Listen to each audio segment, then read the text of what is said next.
ఆసువా యద్భద్రం తన్న ఆసువా. సుఖాన్ని వెతుక్కుంటూ అది మరచిపోతున్నాము, అన్ని దుఃఖాల్లోనే పడిపోతున్నాము. మానవ జన్మ అందరికంటే గొప్పదా? అవునా? ఎందుకు గొప్పది? ఇతని దగ్గర బుద్ధి ఉంది. ఒక బుద్ధి ద్వారానే ఇంతటి భవనాలు నిర్మించుకుంటున్నాము, రకరకాల వస్త్రాలను, ఆభరణాలను, అనేక రకాల అన్నాలను ఉత్పన్నం చేసి వాటిని భుజిస్తున్నాము, ఎన్నో చేస్తున్నాము. అవునా? ఇంకా కొన్ని సంవత్సరాలకి ఈ బుద్ధి ఎక్కడెక్కడికి అంతరిక్షం వరకు కూడా వెళ్ళేటటువంటి ప్రయత్నం చేస్తుంది. మరి ఆ ఒక్క బుద్ధి బలంతోనే మనం ఇంతగా గొప్పగా అనుకుంటున్నాము. ఆ బుద్ధిని ప్రయోగించేటటువంటి జ్ఞానం లేకపోతే ఎందుకు ఆ బుద్ధి? ఈ బుద్ధిని భగవంతుడు మనకే ఎందుకు ఇచ్చాడంటే, నీ ఒక్కడివి ఆ బుద్ధి ద్వారా భగవంతుని తెలుసుకోగలుగుతావు, ఈశ్వరుని పొందగలుగుతావు. వేరే ఏ పశుపక్షాదులకు ఆ జ్ఞానం ఇవ్వలేడు. వాటికి ఎంత జ్ఞానాన్ని ఇచ్చాడు? అవి వాటి యొక్క ఆహారాన్ని వెతుక్కొని భుజించి వాటి యొక్క జీవన విధానాన్ని గడుపుకునేంత వరకే వాటికి ఆ జ్ఞానాన్ని ఇచ్చాడు. అంతకంటే ఎక్కువ ఏం చేయలేవు అవి. కానీ మానవుడు వీటన్నిటిని వదిలిపెట్టి, అంటే వాటిని చేస్తూ మిగతా ఈ కార్యం ద్వారా ఈశ్వర ప్రాప్తిని పొందడమే మనుష్యుని యొక్క ప్రథమ కర్తవ్యం. ఆ కర్తవ్యాన్ని లోకమంతా మర్చిపోయింది. ఎక్కడికి వెళ్ళిపోయారు? ఇంకా ఏం కావాలంటున్నారు? మంచి భవనం కావాలి, మంచి రకరకాలైనటువంటి వాహనాలు కావాలి, ఇంకేమో కావాలి. వాటి వెనుక పరిగెత్తి జీవితం సమాప్తం. మిగతా జీవితంలో ఏం చేయాలంటే ఈ ఉన్నటువంటి వాటిని అమ్ముకొని ఆరోగ్యాన్ని కాపాడుకోవాలి. జీవితం సమాప్తం. అవునా కదా? భగవద్భక్తిని చేయాలి అంటే ఇప్పుడు మా వయస్సు అంటున్నారని. లోకం ఏదైనా ఒక మంచి మార్గంలో నడవాలి అని అనుకుంటే ఆ సిద్ధాంతాలన్నీ కూడా వేదానుకూలమైనటువంటి సిద్ధాంతాలే ఉండాలి. వేదంలో చెప్పబడినటువంటి సిద్ధాంతాలను కనుక మనం పాటిస్తేనే మనం ఇక్కడ సుఖంగా ఉంటాం, మన తర్వాత తరాలను కూడా సుఖాన్ని అందించినటువంటి వాళ్ళము అవుతాము. ఆ పని కనుక చేయకపోతే మనము సుఖపడము. అంటే మనము పాపాన్ని చేస్తున్నాము, తర్వాత తరానికి మహా దుఃఖాలను కలిగింపజేస్తున్నాము. మనం ఆచరించకపోతే వాళ్ళకి ఎక్కడ తెలుసు? అలాగే విషయ జ్ఞానమే తెలియకుండా పోతుంది. అందుకని ఋషి దయానందుడు ఏమంటున్నాడంటే, మీరు ప్రతి నిత్యం పంచమహాయజ్ఞాలు ఆచరించండి. ఈ పంచమహాయజ్ఞాలు చేస్తేనే ఏమవుతుంది? మన యొక్క ఆంతరికమైనటువంటి బాహ్యమైనటువంటి అన్ని రకాల ఉన్నతిని పొందగలుగుతారు, మానసిక శాంతిని పొందుతారు. ఆ శాంతిని కనుక పొందితే జీవితంలో ఎలాంటి దుఃఖాన్నైనా కూడా ఎదిరించగలరు. ఎంత భయంకర దుఃఖం వచ్చినా కూడా అది మీకు ఎలా కనిపిస్తుంది? చిన్న ఆవగింజవని కనిపిస్తుంది. ఋషి దయానందుడు తన జీవితకాలంలో ఎలాంటి దుఃఖాలను అనుభవించాడు తెలుసా? కొన్నిసార్లు ఏమనుకున్నాడంటే ఆయన ఆత్మహత్య చేసుకుంటాను. ఆత్మహత్య ఎందుకు చేసుకుంటారు? శాంతి లభిస్తుంది. శాంతి లేక చనిపోతే ఏం లభిస్తుంది? శాంతి కదా. మరి ఎందుకు చనిపోవాలనుకుంటా? ఇక్కడ దుఃఖాలను అనుభవిస్తున్నాము. ఈ దుఃఖం పోవాలి అంటే ఎక్కడో వేరే దుఃఖం లేకుండా సుఖం ఉంది. అది ఎక్కడ ఉందంటే ప్రాణం పోతే అక్కడ సుఖం ఉందని తెలుసు మనం, అంతే కదా. అదే సత్యము. ఆ జ్ఞానం మనలో లేదు. ఎక్కడైతే భగవంతుడు లోకమంతటా కూడా సుఖాన్ని ప్రాప్తింపజేసి ఉన్నాడో అటువంటి సుఖాన్ని వెతుక్కోక దుఃఖంలోనే నేను అంతమై ఉన్నాను. ప్రతి దాన్ని ఆలోచించి బుద్ధిని ఏం చేసుకున్నామంటే దుఃఖంలో ముంచేస్తున్నాం. దానివల్ల ఏం చేసుకుంటున్నామంటే మనం ఆలోచన శక్తిని కోల్పోతున్నాం. అంటే ఎప్పుడైతే మన చుట్టూ ఉన్నటువంటి వాతావరణం మనకు అనుకూలించదో అవే మనకు దుఃఖాలు అనిపిస్తాయి. దాన్ని ఎదురించేటటువంటి సామర్థ్యమే వ్యక్తిని ఉన్నతం, అంటే చాలా గొప్పవాన్ని తయారు చేస్తుంది. అందుకని ఏ వ్యక్తి అయితే ఆత్మహత్య చేసుకోవాలనుకుంటాడో ఆ వ్యక్తి ఈ దుఃఖాలను నేను వదిలిపెట్టి ఎక్కడో సుఖాన్ని పొందుతాను అనుకుంటున్నాడు. అదేవిధంగా ఋషి దయానందుడు కూడా తన జీవితంలో ఎందరో గురువులను, ఆచార్యులను, రకరకాల పండితులను, మఠాధీశులను, ఎవరెవరినో కలిశాడు. ఆయన కలిసినటువంటి వ్యక్తుల లెక్క మనం చెప్పలేము.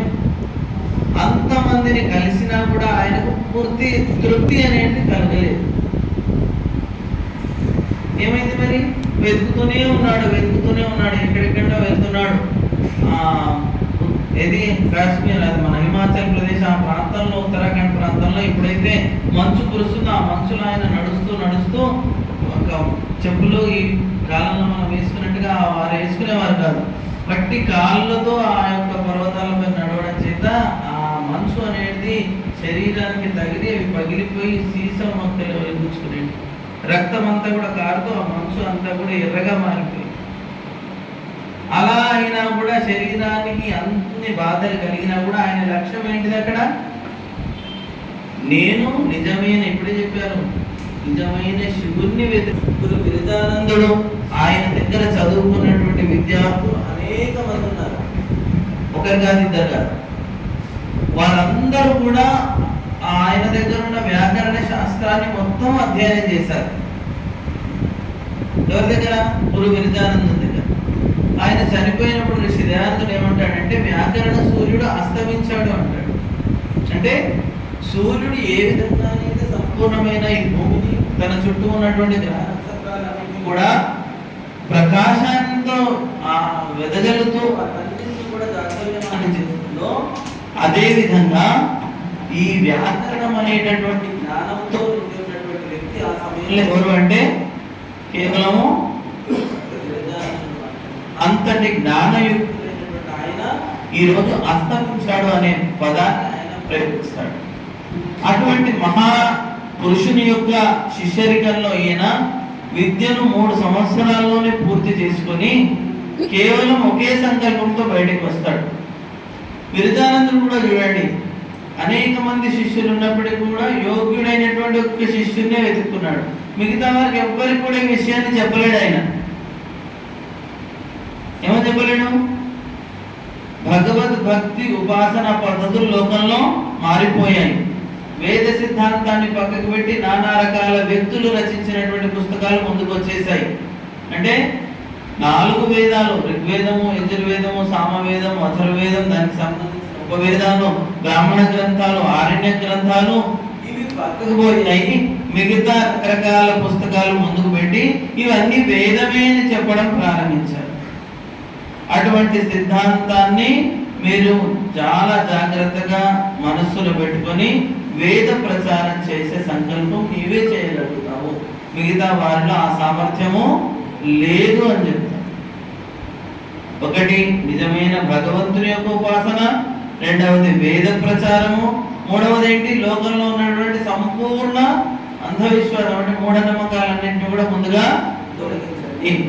ఈ సమయంలో గనక మనమే ఏదైనా ఒక విషయాన్ని పట్టుకొని ఇది అజ్ఞానము, అంధవిశ్వాసం అంటే మూఢనమ్మకము అని చెప్పినట్టయితే లోకం వినడానికి సిద్ధంగా ఉందా? చెప్పండి, వింటారా? ఎందుకు వినరు అంటే వారిలో పూర్తిగా అజ్ఞానం నిండిపోయింది. ఇప్పటికే కాదు, ఈరోజు ఋషి దయానందుని సమయంలో కూడా ఆయన వేద ప్రచారం చేసినప్పుడు ఇది తప్పు, దీన్ని మీరు పాటించకూడదు అని చెప్పినట్టయితే ఏం చేసేవారు? రాళ్ళతో కొట్టేవారు. అది కాలక్రమేణా ఇప్పటికి కూడా ఆ విషయం వ్యాపించింది. నీవు కనుక మన సిద్ధాంతాల్లో, మన యొక్క హిందూ సమాజంలో ఉన్నటువంటి చెడును కనుక వేలివెత్తి మరీ చూపించినట్టయితే నేనేం చేస్తాను? బయటకు వెళ్ళని కాళ్ళు విరిచేసి లోపలికి వచ్చిన బయట. ఎందుకు? నీవు నమ్మితే నమ్ము, మేము నమ్మేదాన్ని నువ్వు తప్పు పెట్టడానికి నీకు అధికారం ఎవరిచ్చారు అంటారా?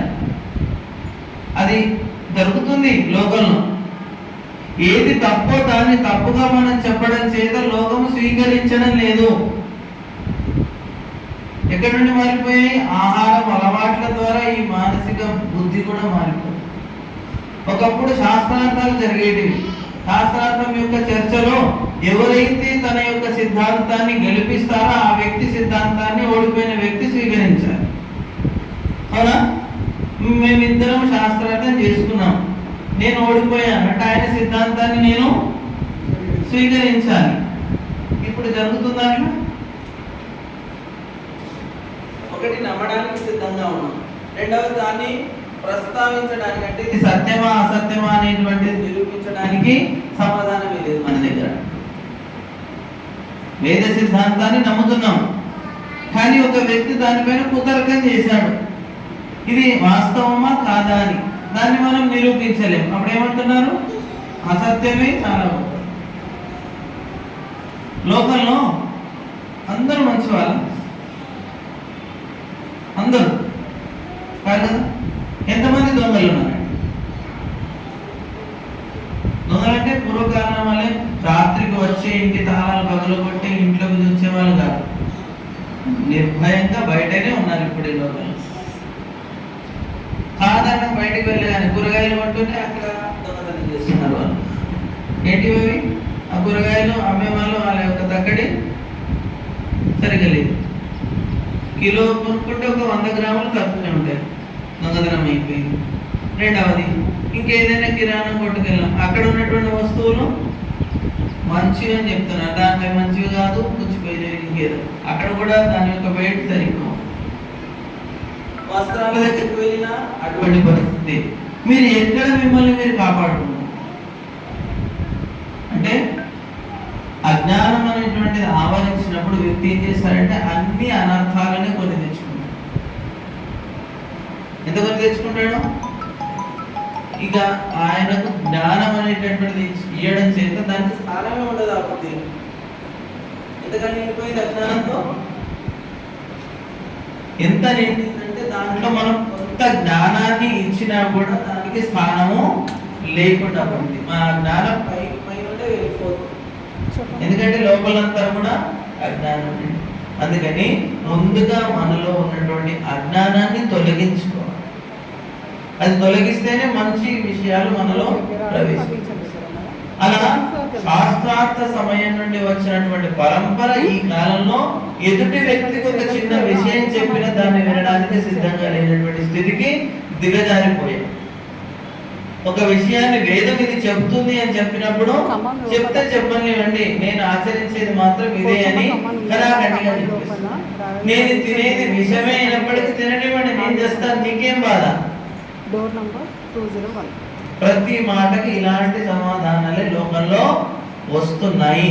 నేను ఏకేశ్వరుని ఉపాసిస్తున్నాను, ఒక్కడే భగవంతుడని చెప్తున్నాను, అతడికి అనేక రకాల పేర్లని చెప్తున్నాను, నువ్వు చేసుకో, మాకేం బాధ, మమ్మల్ని ఎందుకు అంటున్నావు, నువ్వు తప్పు చేస్తున్నావు అని. ఒకవేళ చేయడంలో తప్పేంటి? ఈ విషయాన్ని ఋషి దయానందులు ఎప్పుడో సత్యార్థ ప్రకాశంలో రాశాడు. మీరు భజన మీరే వాడారంట, ఎంత చక్కటి భజన. సత్యార్థ ప్రకాశంలో ఉన్నటువంటి విషయాలను స్పష్టంగా దాంట్లో వివరించాడు. ఏది అజ్ఞానము, ఏది జ్ఞానము, లోకంలో ఏ స్వరాజ్యం కొరకు అయితే జనులు క్రాంతికారులు ప్రయత్నించారో వారందరికీ మూలం ఏంటిది? ఆ గ్రంథం ఒక్కటే.